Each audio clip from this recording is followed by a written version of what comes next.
Os dias de congresso, eles podem ser ilusórios, porque nós estamos aqui, os que ainda estão aqui, quem está acompanhando pela internet, nós ouvimos boas preleções, nós ouvimos pessoas que nós gostamos de ouvir, tiramos fotos, encontramos com eles, fazemos perguntas, pedimos para eles assinarem os nossos livros, ficamos em estruturas preparadas para isso, um congresso desse preparado com muito tempo, materiais à disposição, livraria, descontos, mas chega uma hora que a gente tem que voltar para casa. A gente tem que voltar para nossas igrejas, que exigem de nós o nosso compromisso, e nem todo mundo tem o seu pastor local, que é o seu teólogo favorito. Nem todo mundo tem uma grande estrutura eclesiástica, nem todo mundo tem uma editora com grandes descontos na sua cidade, nem todo mundo tem essas mesmas estruturas à sua mão. E a pergunta que me coube é: isso é necessário? Realmente nós precisamos de tudo isso à nossa mão para termos esse compromisso na nossa igreja local? Será que nós não nos iludimos facilmente? Eu queria problematizar algumas coisas a partir de uma série de tweets. Então, se você quiser abrir seu tweet aí, brincadeira, né? Abriu a Bíblia várias vezes, bobagem, não faz isso. Mas uma série de tweets que o Tim Keller postou no dia 6 de abril, então é recente, depois se você quiser procurar, de 2022, agora, que passaram desapercebidos, dada a importância de um anúncio público que alguém como o Tim Keller fez. São 7 razões que ele publicamente postou na sua conta sobre as mudanças que não são recentes da Redeemer, de deixar de ser uma mega church, termos que ele mesmo usa, para realmente dividir-se em, hoje ela se reúne multi-site, né, em vários campos, para deixar de ser 3 igrejas e passar a ser 5 igrejas. Isso é um processo longo, que há muito tempo eles já estão se organizando para fazer, mas eles decididamente vão fazer. O Tim Keller dá 7 razões para isso. Isso é muito interessante porque ele dá as razões das dimensões envolvidas ali. Que quando essas dimensões são desprezadas na vida da igreja local, que você vai retornar, ou quando elas são absolutizadas, quando elas se tornam assim, absolutas na nossa vida, geram empobrecimentos na nossa experiência local de igreja. Essa publicação do Tim Keller, ela, na minha opinião, ela foi uma quebra de paradigma no que ele estava fazendo, no que ele estava publicando. Está aqui o editor-chefe, então ele me corrige se eu estiver errado. E que me passou desapercebido, assim, não deu tempo de ser discutido ainda, e assim, a conta pessoal dele, o pessoal discutiu lá, tá, não é um texto oficial. Mas eu gostaria de explorar com vocês aqui, porque ele mesmo demorou alguns anos para falar sobre isso. Ele tem algumas razões aqui. A primeira razão é quanto ao tamanho da igreja. Veja, eu vou ler o tweet para você. O primeiro está em 2 tweets. Ele fala o seguinte: um tópico sobre por que vamos multiplicar a Redeemer em 3, agora em 5 congregações, ao invés de dar à mega igreja um único sucessor. Primeiro, porque megas igrejas têm alguns déficits de design. Ele usa esses termos. Em geral, são lugares pobres de formação e cuidado pastoral, devido ao seu tamanho. Em nosso momento cultural atual, isso é um problema mortal, porque os cristãos estão sendo mais formados pelas mídias sociais do que pela comunidade cristã local.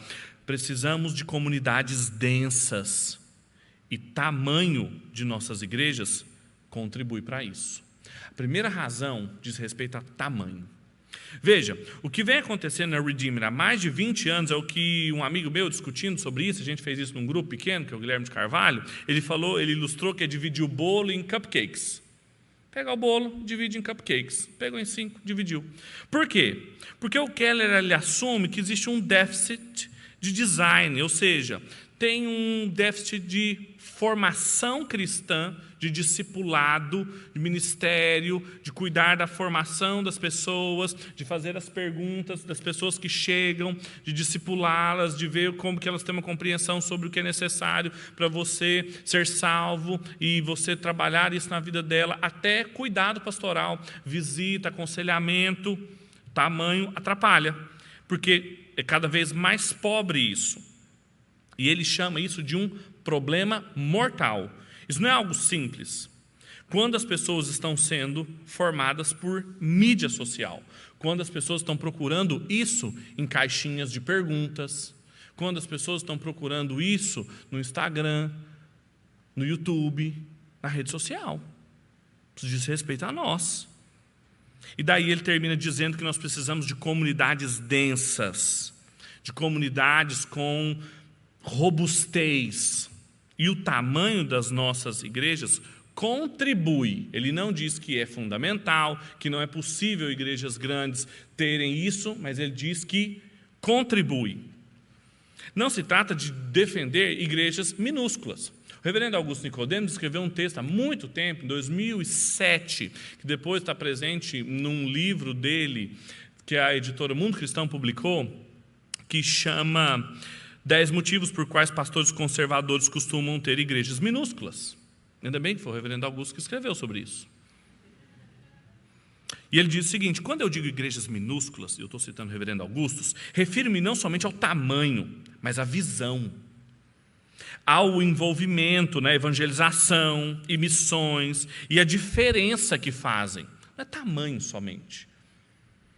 Tenho em mente as igrejas que se arrastam na rotina de seus trabalhos, ensaios, cultos há dezenas de anos, sempre do mesmo tamanho, diminuto, sem que gente nova chegue para fazer diferente.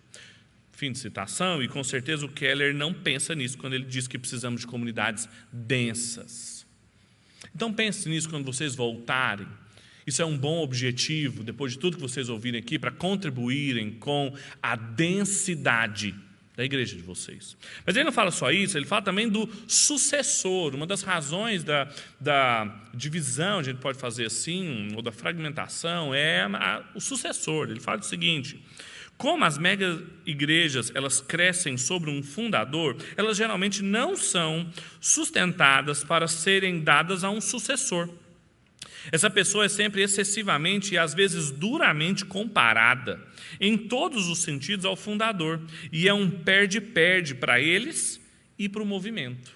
Então aqui ele levanta um grande problema das igrejas, tanto dos Estados Unidos quanto do Brasil, que trata-se do que a gente chama de um personalismo das lideranças, que não está só no topo da liderança, não é só o pastor, isso pode estar em todos os níveis de liderança de um departamento, de um ministério, de qualquer coisa que a liderança ou que você lidere nos níveis de uma igreja, que é uma liderança centrada em alguém, que pensa que não existe ninguém tão bom quanto ele, que não possa ser substituído, que ninguém possa ser o seu sucessor ou a sua sucessora naquilo que ele faz, que ninguém pode substituí-lo, e ele não prepara ninguém para fazer o que ele faz, ou ele não se coloca para auxiliar ninguém que faz algo na igreja há muito tempo e que ele continua fazendo aquilo durante anos até ele não dar conta mais de fazer, ou quem sabe 2 ou 3 ou 4 pessoas consigam fazer o que ele faz durante anos.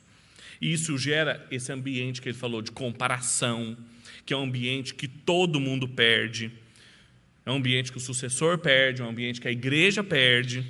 As pessoas saem machucadas, saem de lá e vão machucar outras pessoas depois, porque às vezes não são curadas o suficiente e vão machucar outras. Quando você voltar para a sua igreja, pense nisso, nas suas responsabilidades, de pensar em como você vai, às vezes, colocar uma pessoa para te suceder já, agora. Nossa, mas eu acabei de assumir um negócio. Já pensa em quem vai te suceder.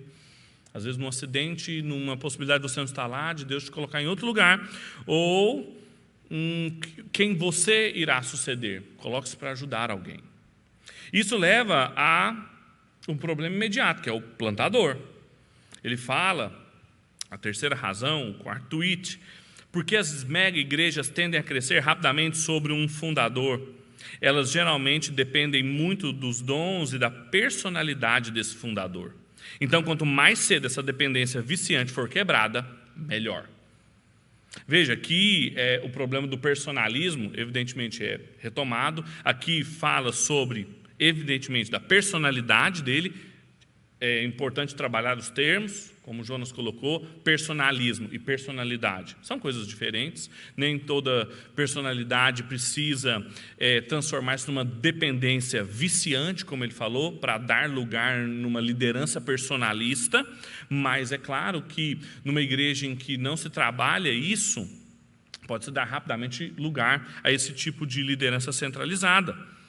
E isso não é o único modelo de plantação, mas o que a gente muitas vezes vê é uma igreja que foi plantada de maneira muito narcisista, onde o plantador desenha a igreja nos moldes em que ele queria, a igreja dos sonhos dele, é a igreja que ele acredita ser correta para a geração e para a leitura do momento em que ele viu, como ele acha que é correto, com um grupo base que ele escolhe e tudo vai bem.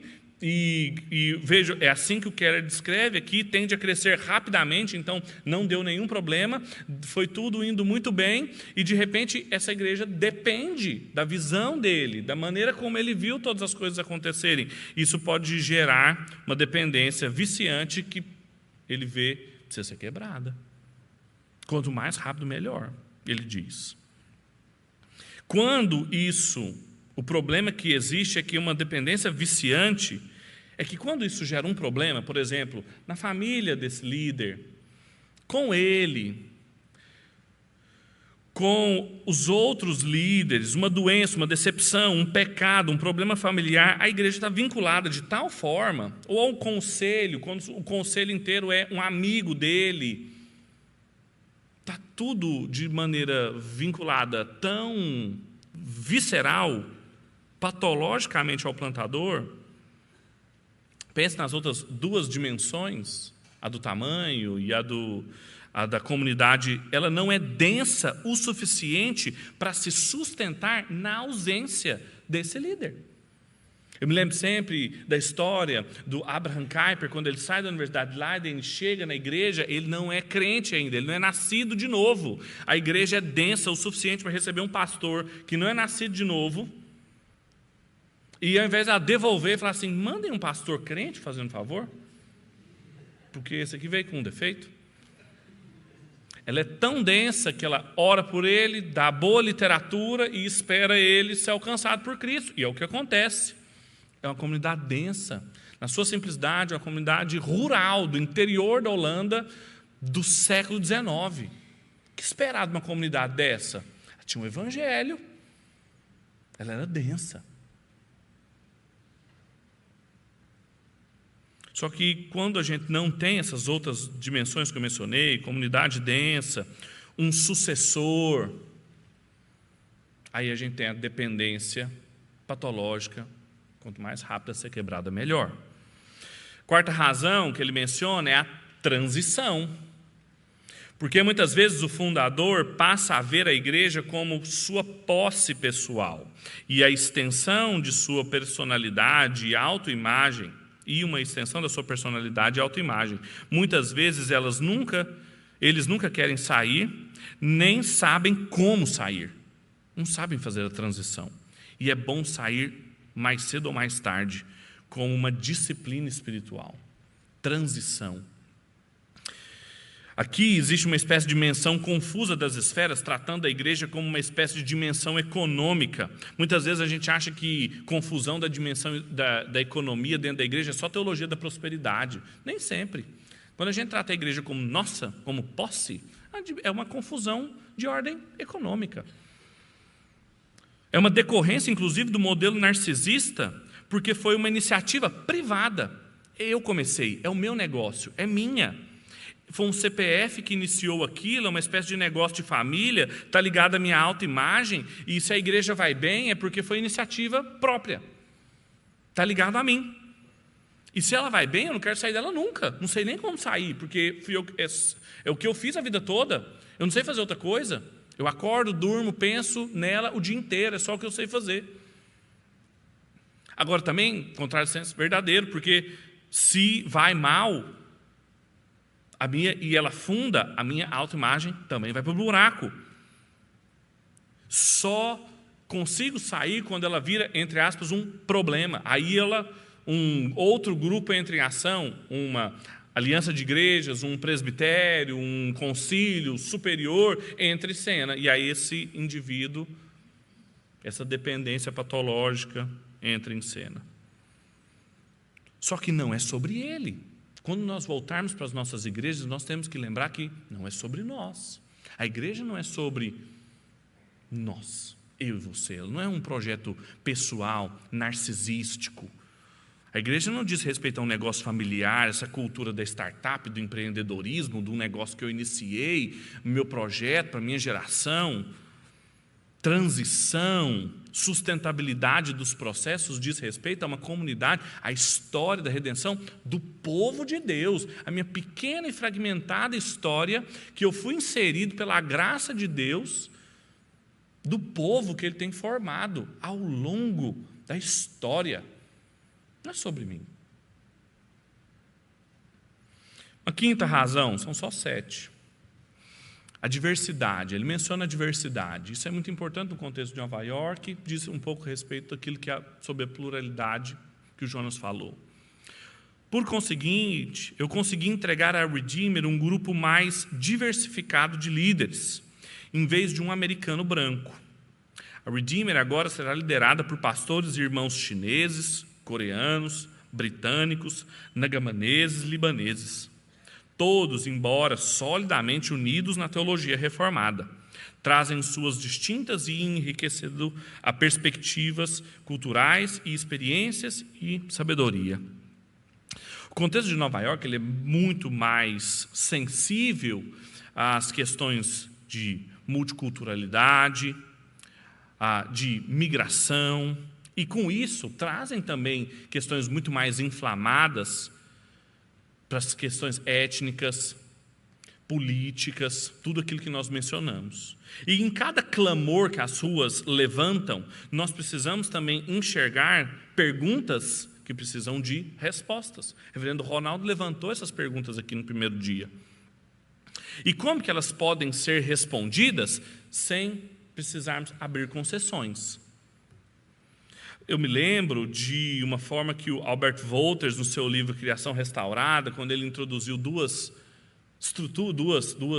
conceitos importantes de estrutura e direção, e quando depois outros colegas dele, Paul Marshall, Sander Griffin e o Richard Moule, colocaram um terceiro conceito, estrutura, contexto e direção, para ampliar e enriquecer essa conversa de como nós podemos trabalhar exatamente isso aqui que o Tim Keller está falando sobre experiência cultural, contextual, aquilo que é estrutural, inegável, e aquilo que é direcional à realidade, as direções que isso pode assumir, direções que glorificam a Deus, direções que são contrárias a Deus. E como que é possível explorarmos isso, falarmos de estrutura, ordem criacional, aquilo que é normativo, aquilo que é próprio à realidade e que simplesmente nós não podemos negociar, aquilo que é contextual e que faz diferença a experiência de ser homem, mulher, em Goiás, em Pernambuco, em São Paulo, no leste europeu, faz total diferença, e que o contato dessas culturas ajuda inclusive a gente ver as nossas idolatrias, ajuda a gente enxergar aquilo que a gente não conseguiria se a gente estivesse imerso só na nossa cultura, sem o pecado, mas o contato das culturas, contextual, mas as direções onde o pecado afetou, produção cultural, filosofia cristã. Nós podemos falar sobre escritura e como nós podemos aprender a fazer isso com perspectivas, como Keller menciona aqui no final, culturais, experiência e com sabedoria, sem abrir mão da teologia reformada, trazendo e enriquecendo a nossa liderança. Quando nós saímos de um congresso assim e voltamos, a gente não chega lá com uma bagagem para criticar. não, está tudo errado. Eu vi lá e está tudo errado, viu? O que vocês estão fazendo aí? Não. Enriquecimento. Sexto, compromisso. Ele fala, porque as congregações menores devem fazer um uso de uma porcentagem maior de dons e talentos dos leigos, a menos dependência da equipe e um número menor de espectadores, que apenas comparecem para observar e não participar. De fato, a gente vive numa espécie do que o Guy Debord chamou de uma sociedade do espetáculo, onde acumulam-se imagens e tudo tem a possibilidade de transformar-se num espetáculo, inclusive o culto, e que as pessoas vão para observar e não para cultuar, mas para assistir, e os membros deixam de comparecer e de comprometer-se. Numa igreja menor, novamente, os pontos são concomitantes, o compromisso tem a ver com tamanho. A possibilidade disso acontecer em lugares menores é muito menor, porque quanto menor, maiores as possibilidades de dons e talentos dos cristãos não oficiais, cristãos que não foram ordenados, participarem da construção daquilo que ele chamou de comunidades densas, em vez de caírem na espetacularização. Voltem pensando nisso, como vocês podem não assistir culto. Quem assiste o culto é quem não faz parte da igreja, é quem vê o culto acontecendo, quem está de fora da igreja. Quem pertence à igreja presta culto, faz parte do culto. E por fim, a cidade, a própria cidade, a qual vocês vão ser devolvidos. As mega-igrejas tendem a atrair pessoas de grandes distâncias, que não estão geograficamente próximas o suficiente para participar da construção da comunidade, do discipulado e do ministério local, para a vizinhança da igreja. É mais difícil para elas serem focadas no outro, o outro da área local, as pessoas da área local. Cidades e regiões podem se beneficiar dos recursos únicos de uma mega-igreja, por exemplo, centros de aconselhamento que uma mega-igreja pode ter, seminários, mas, em geral, a área, uma região, e os cristãos se beneficiarão muito mais de 10 igrejas com 400 membros espalhados por toda a cidade, em vez de uma igreja de 4.000 no meio dela. Atrair gente de toda uma cidade é uma conquista, é uma igreja de toda a cidade vem até aquela igreja. Ela deixa de ser uma igreja de bairro, a gente até usa, não sei aqui, mas lá em Goiânia isso é pejorativo, igreja de bairro, igreja do bairro. Mas isso tem seus problemas, porque a gente não constrói comunidade com aquela área onde a igreja está. É onde ela está plantada. As cidades, e principalmente os cristãos, precisam de todo aquele ecossistema que eu comecei falando para vocês. Seminários para formar os obreiros, editoras para trabalhar com a produção de livros, materiais, recursos. Nós não podemos ser ingênuos quanto a isso. Escolas para educar, formar os filhos. A gente precisa de todo tipo de recursos, podcasts, rádios, canais, internet. Agora, a gente precisa de igrejas também, de tamanhos em locais distintos. A gente precisa de todo um ecossistema.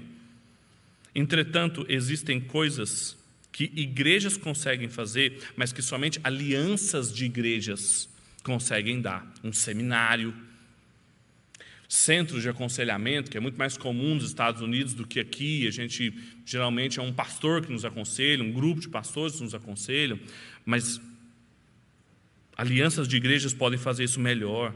Hospitais, escolas, universidades e assim por diante. Agora, uma cidade, pelo bem da cidade, ela é muito mais beneficiada. Uma teoria das instituições sociais, uma teoria cristã das instituições sociais, ela é muito mais beneficiada com esse ecossistema inteiro formado, quando a gente ajuda a construir essas comunidades mais densas. Esse é um olhar para quem quer ajudar a construir esse pastoreio mais denso, esse cuidado uns pelos outros, que vai além das caixinhas de pergunta, vai além das influências em redes sociais, e que a gente pode fazer muito bem quando a gente retornar para as nossas casas. Deus te abençoe.